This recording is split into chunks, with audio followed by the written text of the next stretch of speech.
Welcome to Moni natural vlogs fun and family food vlogs. ఈరోజు అయితే సాఫ్ట్గా చపాతీలు ఎలా చేసుకోవాలో చూసేద్దాం రండి. అండ్ గోధుమ పిండిని ఫస్ట్ అయితే బాగా జల్లించుకున్న తర్వాత కొంచెం షుగర్ యాడ్ చేసుకోవాలి, ఒక 2 టేబుల్ స్పూన్స్ అన్నమాట. అలాగే ఒక స్పూన్ సాల్ట్ కూడా యాడ్ చేసుకోవాలి. అలాగనే కొంచెం ఆయిల్ మొత్తం వేయడం లేదు, నేను కొంచెంగా వేసుకున్నాను, మళ్ళీ ఇంకొంచెం ఉంచాను అన్నమాట, తర్వాత వేసుకోవాలి. దానైతే బాగా కలిపిన తర్వాత గ్లాస్తో వాటర్ తీసుకుని మనకు కావాల్సినంత వాటర్ అయితే కొంచెం కొంచెంగా పోసుకొని అయితే కలుపుకోవాలి. ఎందుకంటే మళ్ళీ ఎక్కువ వాటర్ అయిపోతే చాలా స్మూత్గా అయిపోతుంది. అందుకే కొంచెం కొంచెంగా చూసుకొని వాటర్ కలుపుకున్న తర్వాత మళ్ళీ ఇంకొంచెం వాటర్ సరిపోలేదని నేనైతే వేసుకున్నాను. బాగా కలిపిన తర్వాత పిండిని ఈ కన్సిస్టెన్సీలో ఉండాలి, చూసుకోండి. స్లోగా వేళ్ళతో మాత్రమే కలపాలి. చెయ్యి మొత్తం పెట్టి గట్టిగా ఒత్తకూడదు, ఎందుకంటే పిండి హార్డ్ అయిపోద్ది అనమాట. పిండి మొత్తం కలిపిన తర్వాత ఆయిల్ ఇలా వేసుకొని మళ్ళీ కలుపుకోవాలి. ఇదిగోండి, చూసారు కదా, ఒక 5 మినిట్స్ తర్వాత చూడాలి.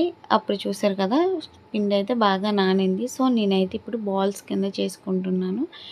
బాల్స్ బాగా రౌండ్గా చేసుకున్న తర్వాత ఇలానే అన్ని బాల్స్ని అయితే ప్రిపేర్ చేసుకొని పక్కన పెట్టుకోండి. ఒక్కొక్కటిగా బాల్స్ చేసుకొని పక్కన పెట్టుకోవాలన్నమాట. బాల్స్ కూడా చుట్టేటప్పుడు ఏంటంటే గట్టిగా అడిచిపెట్టి చుట్టకూడదు, స్లోగా చుట్టాలన్నమాట. అప్పుడే స్మూత్గా చపాతీలు అయితే వస్తాయి. ఇలాగనే అన్ని బాల్స్ నేనైతే చేసి పక్కన పెట్టేసుకుంటున్నాను. చూసారు కదా, బాల్స్ అయితే అన్నీ ఫస్ట్ నేను రౌండ్గా చేసుకొని పక్కన పెట్టుకున్నాను. ఇంకా మనమైతే చపాతీని బాగా పాముకోవాలన్నమాట, రౌండ్గా వచ్చేలాగా. బట్ నాకు అంత రౌండ్గా రావు, కొంచెం అడ్జస్ట్ అయిపోండి. మీకు ఎలా వస్తే అలా ట్రై చేయండి. అంత పర్ఫెక్ట్గా రౌండ్గా ఎవరికి రావు కదా. అలానే ఇంకొకటి, కొంతమంది ఆయిల్ వేసి కూడా చపాతీని అయితే బాగా కలిపి చేస్తారనమాట, ఆయిల్ వేసి. నేను కూడా అది ట్రై చేస్తున్నాను, ఎలా వచ్చిందో చూడండి. ఇదైతే సెకండ్ చపాతీ అనమాట. చూడండి, దీన్ని అయితే నేను ఎలా చేస్తాను. దీని మీద ఆయిల్ పోసి మడత పెట్టుకుంటున్నాను ఇప్పుడైతే నేను. ఎందుకంటే ఇలా చేయడం వల్ల ఏంటంటే చాలా స్మూత్గా ఉంటుంది.